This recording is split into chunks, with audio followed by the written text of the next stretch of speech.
Bem, gente, boa tarde a todos. Aproveitando, o Ju nos informou que ela também ficou sabendo hoje. Nosso companheiro aqui de estudo, Edmar, alguns de vocês acreditam que recordam sobre ele, ele faleceu, né? E ficamos sabendo hoje, Ju ficou sabendo hoje, aí no final, nós vamos, do nosso estudo hoje, vamos fazer uma vibração em prol dele, né? E de todos os nossos irmãos que fizeram sua passagem, né? E sabemos agora uma nova vida, né? Até o retorno, se assim for necessário. Então, vamos fechar os nossos olhos nesse momento, sempre a convidar o Mestre Jesus, a espiritualidade amiga, os nossos companheiros de trabalho, as nossas casas espíritas, esses irmãos que trabalham em prol de nós todos, que aqui estamos aprendendo, desenvolvendo as virtudes e buscando seguir o Mestre Jesus através dos seus ensinamentos. Então, que o Pai da vida, em sua infinita bondade, cada vez mais, encontre em cada um de nós, assim como a espiritualidade amiga, assim como o Mestre Jesus, criaturas que estão em busca do trabalho, do desenvolvimento íntimo, que buscam promover o bem, que olham uns para os outros com mais amorosidade, né, com simpatia, com boa vontade de servir sempre. Que assim seja. Bem, hoje no nosso estudo, né, estudando Amélia Rodrigues, à luz do Evangelho, o livro, ainda continuamos, Pelos Caminhos de Jesus, nós vamos estudar o capítulo 12, que tem um tema, né, expulsaram no galo. Não sei se eu falei a pronúncia correta. E nós temos hoje como expositor nosso companheiro da Casa do Evangelho, que é Guilherme Costa Carvalho, né? E ele aqui se encontra a nos auxiliar também nesse abrir de olhos sobre o que a Amélia nos traz. Agradecendo, sem dúvida nenhuma, a senhora Amélia Rodrigues, que acredito sempre está a nos visitar nos nossos estudos, a nos intuir a todos em busca das melhorias, né? Então, Guilherme, seja bem-vindo, fique à vontade. Boa tarde, Maria Helena. Boa tarde. Boa tarde a todos.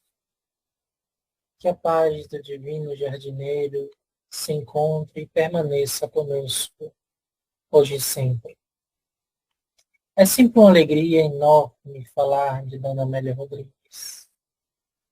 E quando ela nos envolve a época de Jesus, trazendo as suas pinturas, pois que é aquarelista do Evangelho, cronista também, nas suas narrativas inolvidáveis, é que tenta nos aproximar mais de Jesus pelos seus escritos e pelas suas vivências.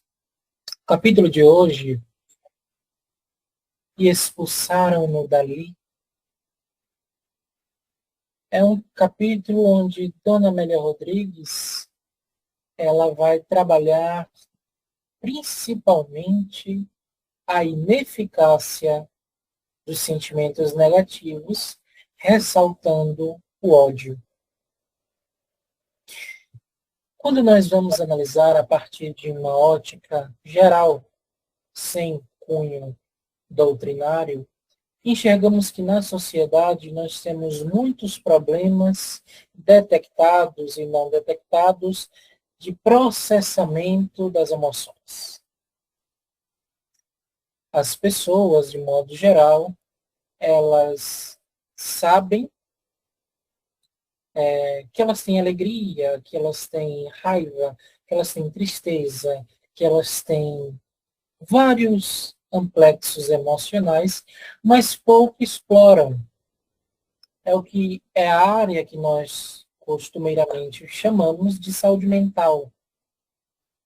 Não é explorado a mente porque por muito tempo a parte das doenças mentais, das patologias, dos transtornos ficou declarado como loucura. E nessa alcunha nós trazemos aí um grande preconceito, uma grande inconformidade com as suas ramificações. E então, essa inconformidade ela foi se tornando uma exclusão nesse processo de saúde que até pouco tempo era manobrada pelos internatos, os hospitais psiquiátricos, os manicômios. Quão triste não é a nossa visão em enxergar no Hospital de Barbacena a quantidade de espíritos que sofreram. Com a benfeitora, apóstola do bem, certamente, Nise da Silveira, trazendo um novo olhar para os tratamentos psiquiátricos, transformando um pouco o cenário, principalmente nacional. Então, nós temos enxergado que este tratamento das emoções, ele ainda fica secundário. E por conta da rotina nossa, que nos impele sempre à rapidez, às conclusões de trabalhos em cima de trabalhos, não nos dá tempo de fazer este processo, de respeitar o nosso momento, de respeitar os nossos limites, de respeitar quem somos e ter o tempo necessário para conhecer quem somos. Tudo isso afeta no campo da saúde mental. E a criatura que não é somente carne e matéria, mas sim espírito vestido temporariamente da matéria, ela se acha desligada de si mesma. E esse desligamento, essa ruptura com quem se é, traz uma falta, um vazio, que chamamos vazio existencial. No linguajar da benfeitora veneranda Joana de Ângeles, vidas vazias. E essas vidas vazias, aos poucos, elas se incomodam. Ou têm as suas fugas psicológicas, os seus escapes para a depressão, ocorrendo-se logo mais o suicídio, ou então desistem da vida, suicidando-se de igual forma, entretanto, encarnados, desistem de viver, não encontram alegria, sentido na vida. Então, é em níveis alarmantes que nós encontramos a sociedade doente. E esta doença, ela não se restringe a uma faixa etária. Segundo Anete Guimarães, em um seminário que ocorreu ao longo desse ano, tratando este quesito da saúde mental, anos antes, lá por 2014, 2015, a causa que mais matava no Brasil eram os acidentes no trânsito. As batidas de carro, as derrapadas, enfim. Entretanto, decorrido uma análise mais justa na atualidade, o que mais mata hoje, na atualidade do Brasil, são os suicídios, que vem logo após a depressão. E a depressão em níveis alarmantes. E os acidentes de trânsito tinham, portanto, uma faixa etária. Tinha um grupo que se podia encontrar a raiz do problema e ser tratado. A depressão não tem. Vai desde a primeira infância até a última idade da velhice. Então, temos discussões inúmeras nos plenários, nas academias psicológicas, tentando tratar de modo efetivo a mente humana. Mas a mente humana, mesmo que a psicologia tenha evoluído, a mente humana ela ainda é tratada como matéria, como unicidade da existência, sendo criada no nascimento e tendo o seu desfecho no túmulo. Enquanto não tratarem a mente humana com a visão mais ampla, toda essa dor perdurará. E esse misto de sensações, de emoções, que nós não conseguimos digerir, ele continuará aflorado, explodindo nos comportamentos reativistas que nós temos. Porque a nossa psicologia, a nossa forma de enxergar a vida, a nossa ótica, ela ainda é muito primária. Ela ainda se aferra aos comportamentos instintivos animalistas. Pisou no meu pé, eu piso de volta. Me ofendeu com um xingamento, eu nem penso, é involuntário. Eu respondo à afronta. Eu vou para cima. E nós não dosamos a nossa reatividade. Alguém me ofende, eu tenho que ofender e dar um tapa. Porque senão é desaforo. E nessa batalha de ego que nós travamos com nós mesmos, porque o primeiro sinal de incompreensão é conosco, não é com o outro, se aquilo me atinge é porque eu tenho algo mal resolvido ou ainda nem identificado em mim mesmo, aquilo se torna uma grande confusão. E é justamente o que a benfeitora Amélia Rodrigues vem traçar no capítulo de hoje, dando ressalvas ao ódio. O ódio que é esta emanação negativa, o amor presvariado, o amor que enlouqueceu, e que cada um de nós está em maior ou menor grau afinizado com esta sensação. Não é uma sensação boa, apesar de alguns tratarem-se do ódio como um cálice divino. Estão tratando em realidade de uma taça de ferro que corromperá a si mesmos. Mas isso é história que a educação levará.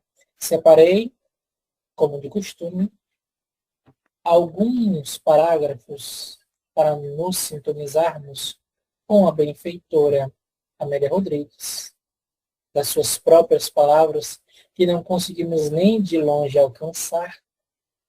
E a cidade em que essa história vai se passar, o capítulo 12, é na Samaria.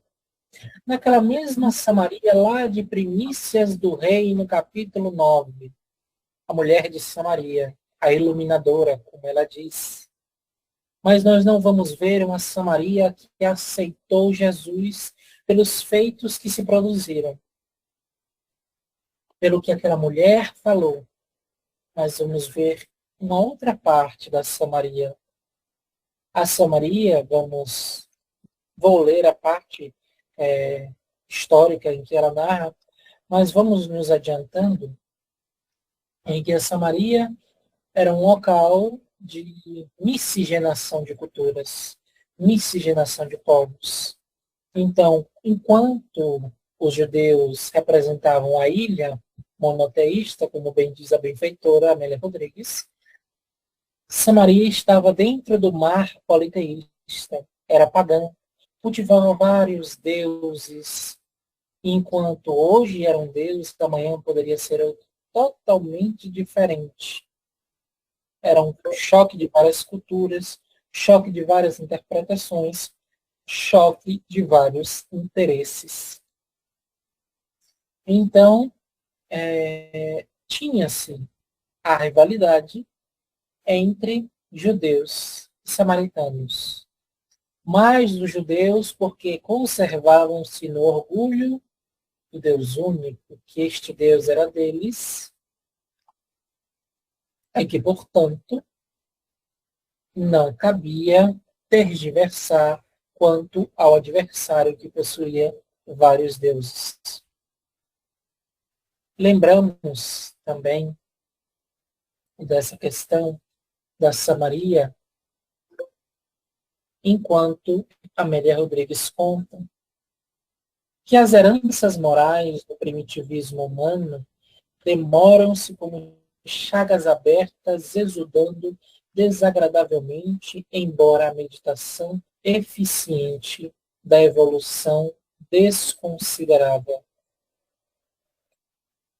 Há ódios de casta, de raça, de religião, de paixão dissolvente e ódio de ter ódio.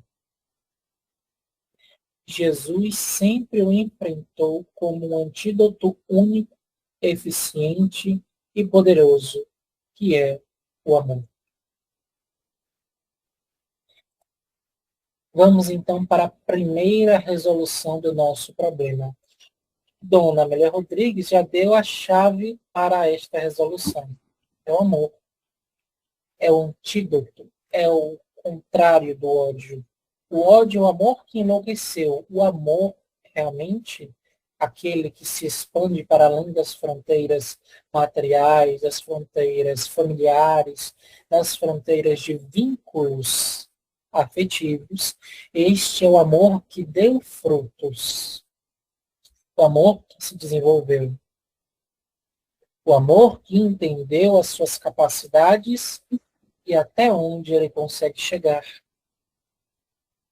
É neste amor que nós nos fixaremos, porque nesse tratado em que revisitamos lá Primícias do Rei, no capítulo 9, a mulher da Samaria, a Samaria que nós somos apresentados é uma Samaria alegre, uma Samaria tranquila.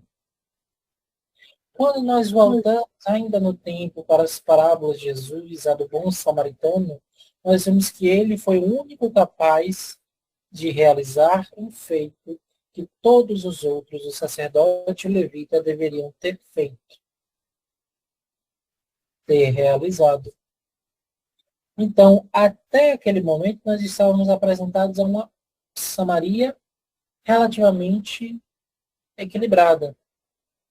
Mas, de acordo com as perspectivas de maturidade psicológica de todos os tempos, sabemos que nem tudo são flores. Nós, enquanto espíritos, temos uma jornada longa, através da reencarnação, de aprender a cada etapa evolutiva, a cada existência concedida, um pouco para que as personalidades se juntem, sempre evoluindo, formando a individualidade que somos. Então, as vestes, elas são de muito interesse, um interesse capital, para entendermos como funciona o nosso processamento das emoções. Em qual situação nós nos encontramos, quais são os nossos apegos e quais são os nossos adiantamentos. É a visão da dicotomia. Exploramos um lado benéfico, agora vamos explorar um lado materialista.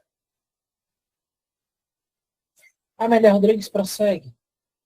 No jogo das forças, a do amor perseverante predomina pela vitalidade de que se faz portadora, modificando a onda vibratória pela qual se espraia, gerando a harmonia. Por isso, Jesus permanece invencível ao longo dos milênios. Questão do Livro dos Espíritos. Os espíritos influenciam em nossas atitudes, em nossos pensamentos, muito mais do que imaginais. De ordinário, são eles que os dirigem. Enquanto nós estamos preocupados, porque sempre estamos preocupados de viver a matéria, de garantir a subsistência do corpo, a perpetuação das espécies, que são ainda tradições do reino animal, esquecemos que somos espíritos, ou ainda alguns não têm nem a consciência. E nesse jogo, os irmãos desencarnados que se encontram do lado da erraticidade, do lado invisível, como Gabriel Delane acentua, as almas defuntas, eles têm um pouco mais de possibilidades mediante a afetividade que nos devotam. Vejamos por uma questão de lógica. Utilizemos a lógica espírita. Se eu não gosto, se eu não tenho entendimento de que por eu não gostar, eu não deveria realizar, se eu sou, de maneira geral, inconsciente e encontro as possibilidades de prejudicar alguém que me prejudicou, eu não farei. Nada me impede. Então, por conta disso, desenvolvem-se as tramas obsessivas. E por isso o ódio continua reflorescendo, renascendo em todas as épocas. Porque é um ciclo vicioso que nós alimentamos diariamente e que faz prejuízo no nosso organismo físico. Tem uma passagem muito interessante do irmão Camilo, pela mediunidade de José Raul Teixeira, grande expoente, expositor da doutrina espírita,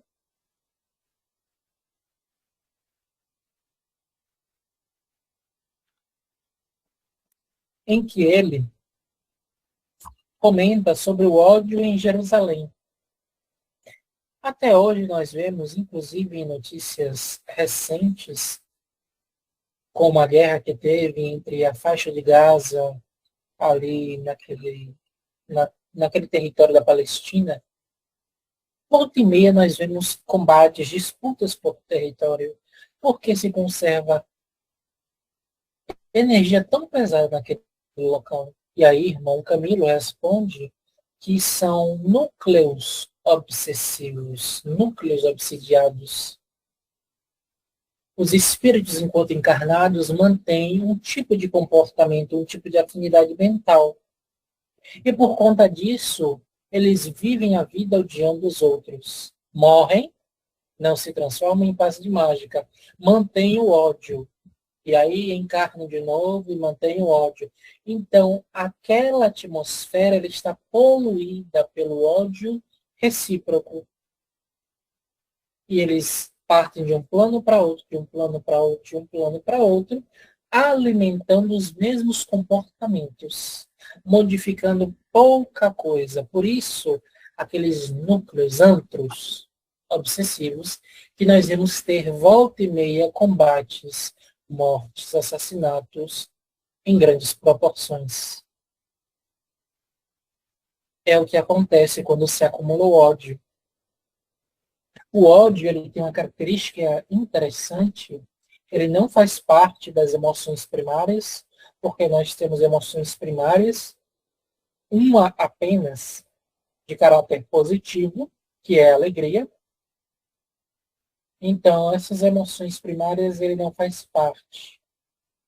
Ele é um adoecimento, uma emoção secundária. E quando ele é desenvolvido pela criatura humana, ele capta a reatividade das intenções, ou seja, o seu impulso, a sua impulsividade.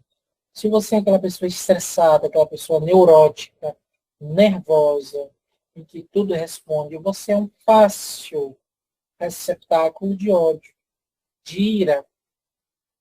Você pode até se achar no direito de, mas eu explodo e depois me arrependo. E não guardo mágoa. Mas aquilo ali vai se acumulando nos seus centros de energia, como o chakra cardíaco responsável pelos sentimentos, aquilo ali tudo vai se acumulando, mesmo que você não dê sentido. Tudo é questão de educação. E a Amélia Rodrigues, então, entra contando essa parte de Samaria.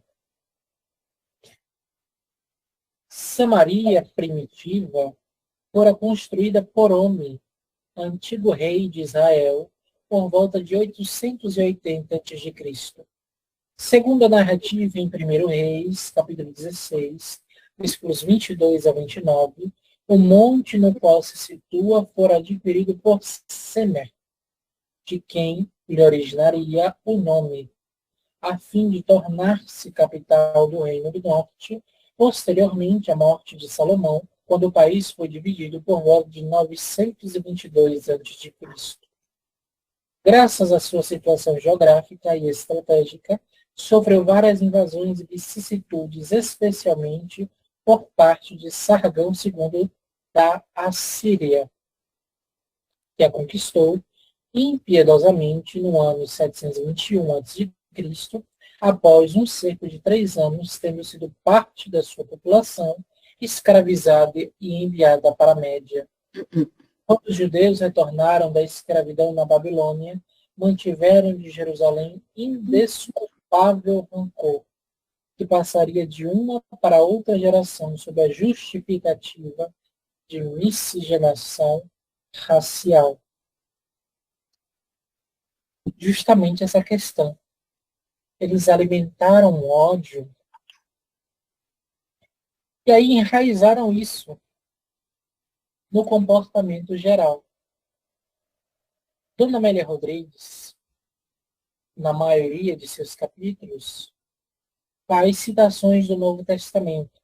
Neste não foi diferente. E eu trouxe, a partir da tradução de Haroldo Dutra Dias,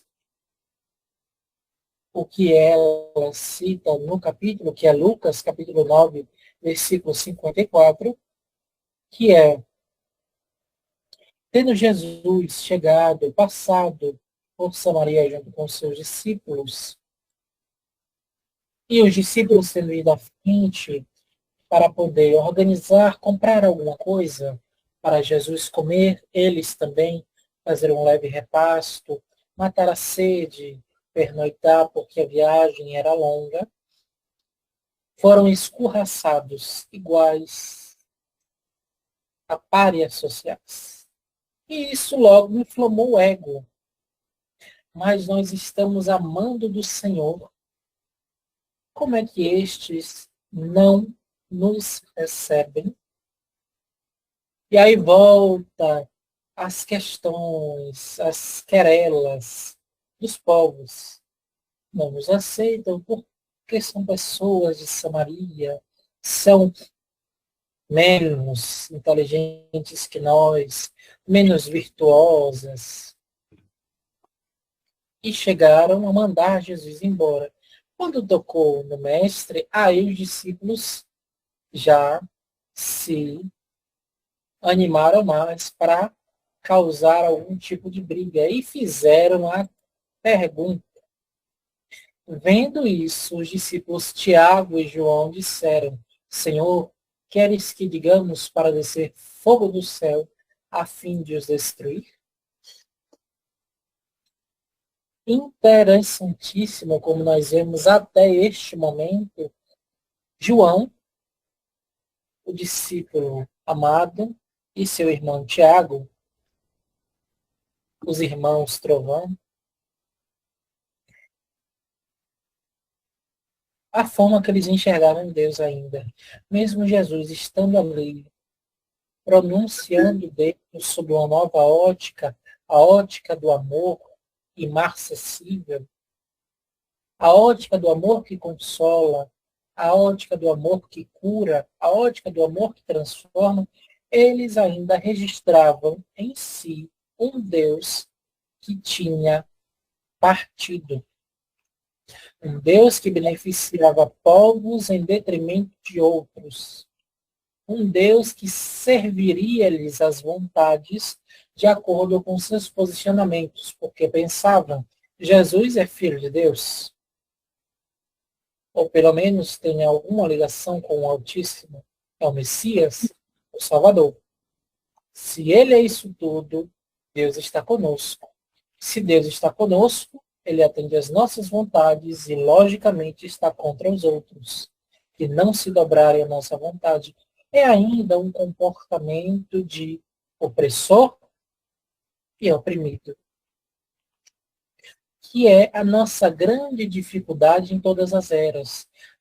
Queremos sempre prevalecer a nossa vontade, porque nos achamos regados de certezas, de revelias. Eu estudo mais, sei mais, tenho mais poder, mais onisciência, e vou fazer com que todos os participantes da live tenham o mesmo pensamento que o meu. Ignorante já de início, porque há coisas que eu não sei, que vocês provavelmente sabem, dominam com muito mais facilidade. Só que eu me acho no direito. O meu ego, o meu orgulho e minha vaidade me impelem a dizer que eu estou no direito de conquistar a força. E isso se representa nos discípulos, mostrando que os discípulos não eram diferentes de nós mesmos, que eram representações das fraquezas humanas, mas que pela persistência, pelo amparo, e nós sabemos também, com o olhar espírita, pela sua envergadura moral, para a época, venceram suas provas. Morreram, dedicaram-se até o fim, sacrificaram-se em holocausto ao amor do Cristo. Só que nessa visão, voltamos, regressemos ao tempo. Lá no Monte Carmelo, a disputa entre Elias e os profetas de Baal. Os profetas de Baal queriam que o seu Deus mostrasse que era maior, que era o real, o verdadeiro, ao contrário de Elias. E brigaram nessa disputa pelas manifestações de Deus em sentimento de ódio. Eles não queriam mostrar que o Deus deles era o Deus, porque eles tinham se compadecido da ignorância de Elias, ou que eles queriam mostrar a Elias uma nova verdade, uma verdade aparente. Não. Eles queriam massacrar Elias com a manifestação do Deus deles. Elias, por sua vez, mostrou que o Deus dele estava presente, era um Deus vivo, mas também estava nessa relação de ódio e mandou cortar a cabeça dos profetas de Baal. Mais tarde, retorna como João Batista e tem sua cabeça cortada a mando de Herodíades. Então, nós vemos como tudo está entrelaçado. A partir do momento que nós emanamos um sentimento, uma emoção, damos-lhe uma característica e enviamos para alguém, aquilo ali vai ter uma correspondência. Vai e volta. Se for um sentimento bom, vai e se expande. E quando nós necessitarmos, ele volta para a gente. Se for um negativo, ele vai. Se achar alguma fraqueza, ele penetra no campo psíquico da pessoa e adoece. E aí nós somos co-participadores da convalescença de quem quer que seja.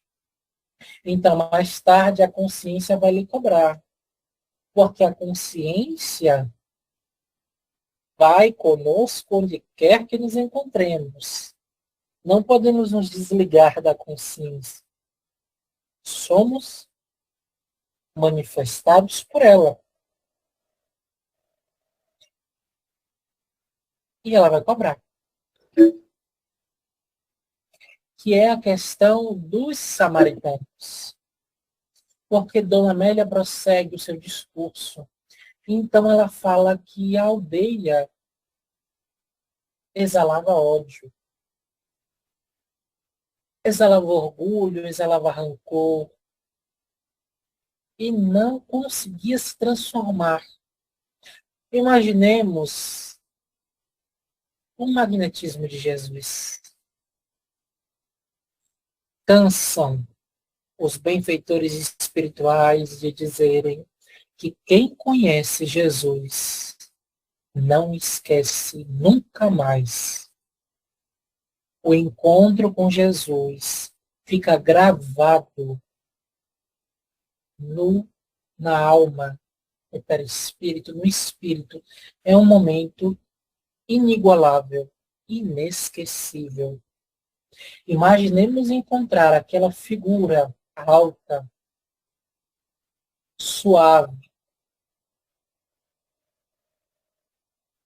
envolvedora, e botarmos ele para fora, expulsando, provavelmente com ofensas.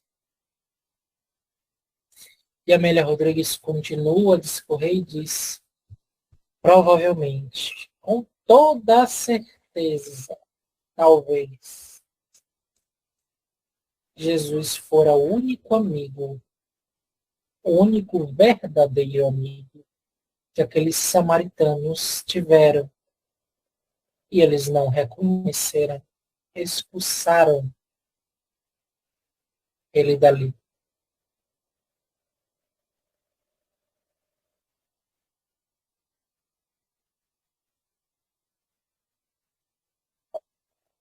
O que gera para nós uma grande reflexão. Em quantos momentos da nossa vida, da nossa trajetória nesta existência, que é a que nós temos acesso no acervo psíquico, quantos momentos por desordem emocional, por descontrole também emocional, psíquico, nós expulsamos Jesus do nosso coração, das nossas atitudes, da nossa convivência. Quantas vezes, pelo ódio do momento, pela raiva, pela ira, nós colocamos Jesus para fora. Não, Jesus, hoje não. Me deixa sozinha, me deixa quieto. Quantas vezes?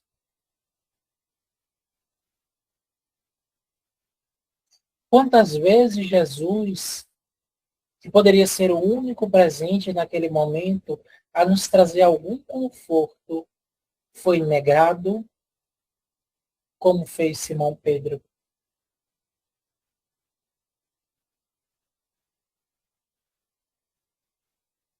Muitas vezes. Incontáveis vezes. Mesmo assim, prossegue Jesus ao nosso lado. O Mestre Jesus visita-nos nas nossas atividades, dentro do lar, no trabalho, na escola, na casa espírita, onde quer que nos encontremos. E ainda assim desconhecemos da sua presença.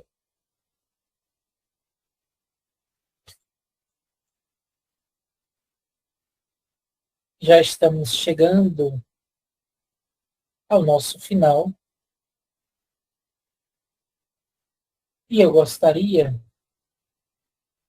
de trazer mais algumas coisas que Dona Amélia Rodrigues nos pontua que seriam de interessante reflexão. Os pigmeus consideram a vida sob o desfocar da sua altura.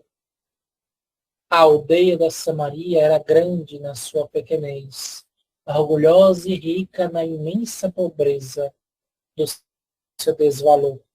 O preconceito é a força da ignorância, e o ignorante se destaca na pujança da sua limitação.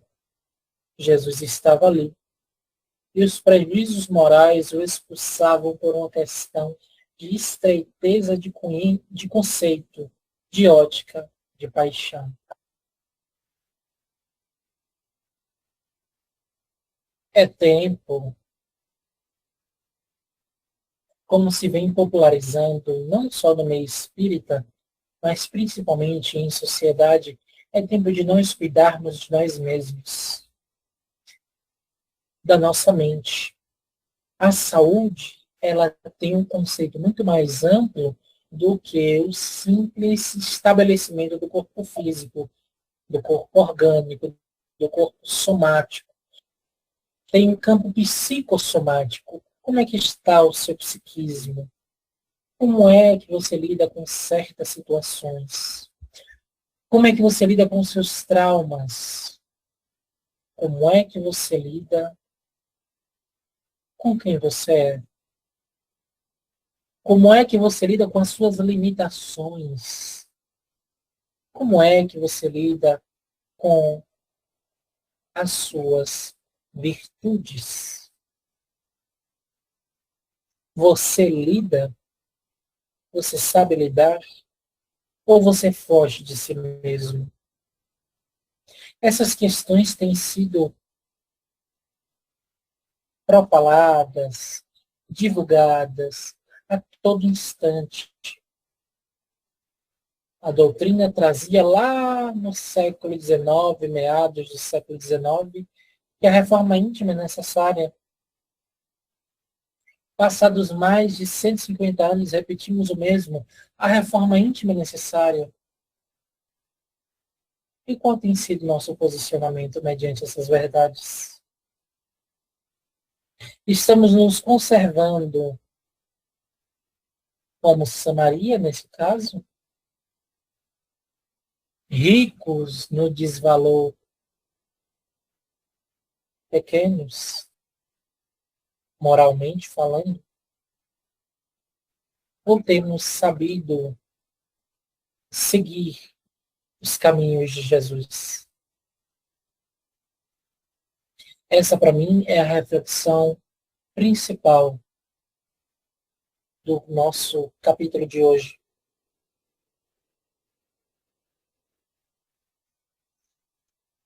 E encerrando, eu gosto sempre dos encerramentos de Amélia Rodrigues, que são perfeitos. Eu acho que não há mais nada a acrescentar além dos seus encerramentos. As samaritanas e judeus, pelo caminho da verdade, expulsaram Jesus e os seus seguidores das paisagens que supõem dominar, sem mesmo saber a razão. Não se dão conta ainda de que eles passam e o mestre fica. Na sua mesquinhez aprisionam-se e não veem senão o que, o que lhes agrada a morbidez. Incapazes de compreender, acusam.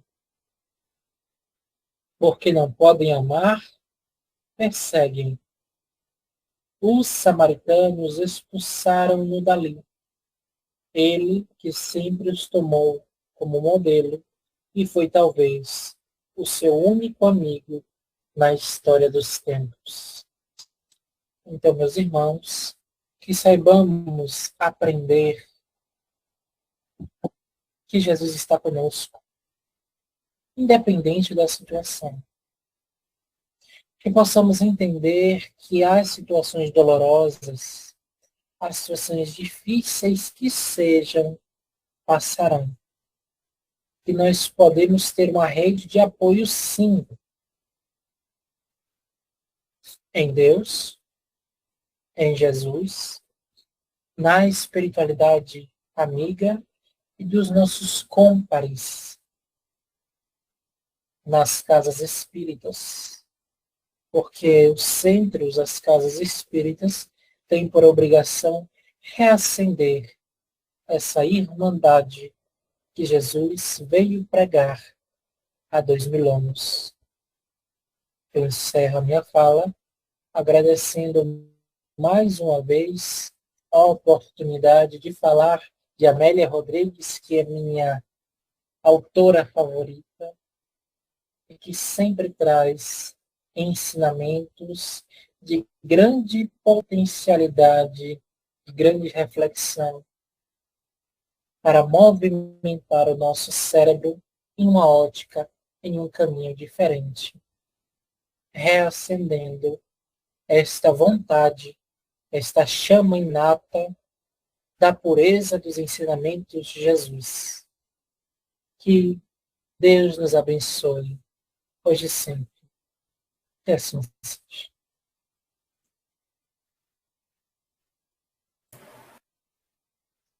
Agradecemos a Guilherme pela palestra, as informações trazidas. Alguém gostaria de fazer alguma pergunta?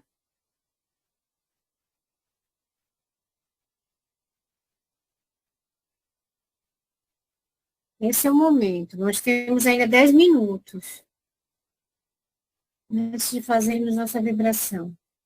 Iniciarmos, né? Não? Então, só nos cabe, mais uma vez, agradecer, Guilherme, pelas informações trazidas, possamos absorver essas lições que são sempre preciosas ao nosso desenvolvimento. Bem, vamos aproveitar esses minutos que nos restam. Acredito que a maioria de vocês se recorda de Edmar, se não me engano, o sobrenome era Gomes. Acho que ele era de Ceará. Acho que era do Ceará, né, Ju? Edmar sempre, ao final, falava, agradecia a oportunidade, que ele se preparava todo domingo, que ele gostava de assistir nosso estudo, de fazer parte do estudo. Me lembro dessas palavras, ele diversas vezes falou. Aqueles que ficam até o final, acho que se recordam. Edmar retornou à pátria-mãe no dia 17 de novembro, mas nós só ficamos sabendo na data de hoje. Felipe mesmo lembra dele, né, Felipe? Eu sei porque você sempre ficava mais até o final e acabava conversando com ele. Então, que nós possamos, nesse momento, emitir os melhores pensamentos, sentimentos para este irmão que retornou, né? A pátria-mãe teve uma morte súbita, mas nós sabemos que era o momento, né? E que acreditamos foi muito bem recebido, está sob os cuidados da espiritualidade amiga. Então, que nossos sentimentos mais puros sejam não só para Edmar, participava do nosso estudo e também trabalhava em prol, né, da doutrina espírita, através de seus canais, né, aos quais ele fazia parte no YouTube, com o intuito justamente de trazer Jesus e trazer esse conhecimento que a doutrina nos oferta como forma de crescimento, amadurecimento espiritual. Mas que não só Edmar, mas todos aqueles que estão retornando à pátria-mãe, ou se encontram perdidos, paralisados, seja pela surpresa, pelo medo,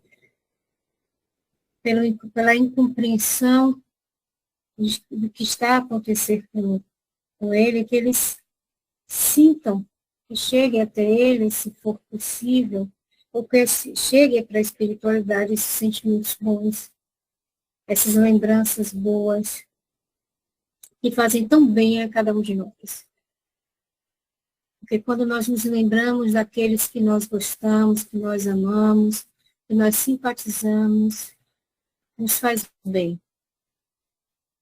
Muitas vezes nos emociona, mas não no sentido de tristeza, mas de saudade realmente, mas compreensão de que ele precisa seguir o seu caminho, precisa se desenvolver para retornar, quem sabe, no futuro, como um trabalhador, né, como um espírito que vem com a intenção, que é a intenção de cada um de nós, ajudar o próximo e ajudar a nós mesmos, de consequência.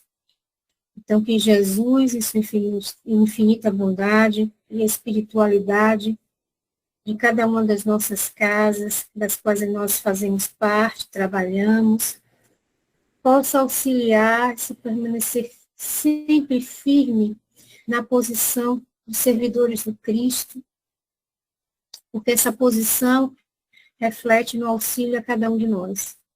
Então, só podemos desejar que ele esteja bem, feliz, quando despertar, se já não despertou, porque não sabemos a sua condição, né? Não podemos avaliar, nem a nossa mesmo, porque muitas vezes nos enganamos. Pensamos que estamos numa condição e estamos em outra. Mas o que importa é a intenção e é o sentimento e o pensamento que nós plasmamos para o universo, que alcance cada um desses irmãos, aos quais nós sentimos falta, aos quais tivemos alguma convivência, sejam familiares, sejam amigos, conhecidos e mesmo desconhecidos. E recebam o nosso mais voto sincero de luz e paz. Que assim seja.